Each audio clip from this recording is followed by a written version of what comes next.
Je le croisais tous les matins. Le visage hâve, les os saillants, une barbe hirsute collée sur ses joues maigres et pâles. Il était toujours assis au même endroit, sur sa vieille couverture mitée sous le porche d'une boutique abandonnée depuis une éternité. Il observait le monde de ses yeux fatigués, appuyé contre la vitrine sale, une casquette à carreaux posée à ses pieds. Son regard était une insoluble question, une muraille qui ne laissait accéder à aucune de ses pensées, aucune de ses souffrances. On aurait dit un puits sans fond, un mur noir, une question. Ce n'était pas le genre de personne en qui l'on pouvait lire comme dans un livre ouvert. On ne pouvait que se figurer tout ce qu'il avait enduré, sans obtenir de réponse. D'où venait-il ?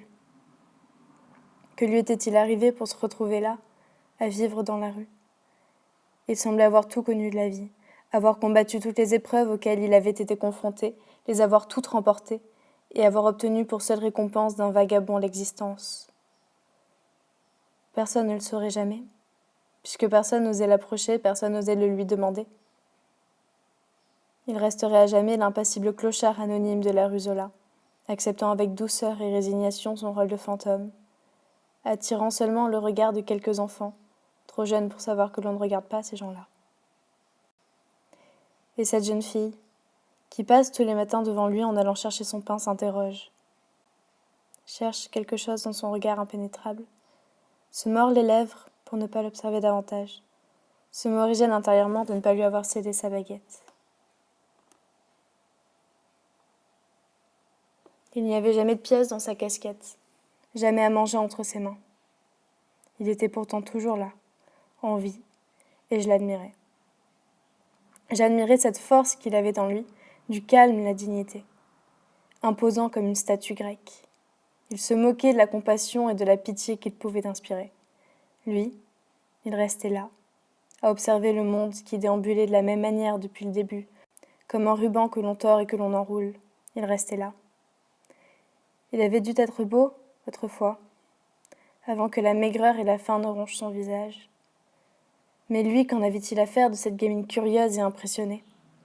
De cette adolescente, presque adulte, qui passait chaque matin, bien après que la boulangerie est définitivement fermée, pour s'inspirer de son courage et de son sang-froid. Je lui jetais à chaque fois ma plus grosse pièce en espérant qu'il ne me reconnaisse pas, en priant pour qu'il sache que c'était moi, et suppliais mes amis d'en faire autant. Parfois, je me plaisais à croire qu'il avait choisi cette vie, que la rue c'était chez lui. Il aurait alors tout vendu pour ne rien acheter d'autre que sa liberté, et brûler ses derniers billets. Le haut vent de cette échoppe lui aurait paru confortable, et voilà, il démarrait sa nouvelle vie, sans contrainte, sans argent. Une vie de solitude, d'errance, sans cigarette, sans la télévision qui nous abrutit. Sans famille. Soudain, il me venait à l'esprit qu'il était bien plus probable qu'il ait tout perdu. À cette pensée, je tremblais et je l'admirais plus encore. C'est moi qui avais tout. Le ventre plein, un toit sur la tête, des parents aimants, des frères et des sœurs. Et c'est moi qui avais honte, tandis que lui demeurait fort, tranquille, tel un château que l'on assiège. Un jour, il ne fut plus là. Le choc fut terrible.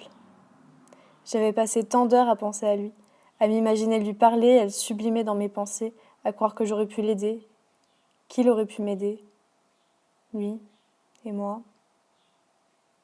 Mais il n'était plus là, il avait disparu, et mes espoirs aussi. Seule subsistait la question dans son regard.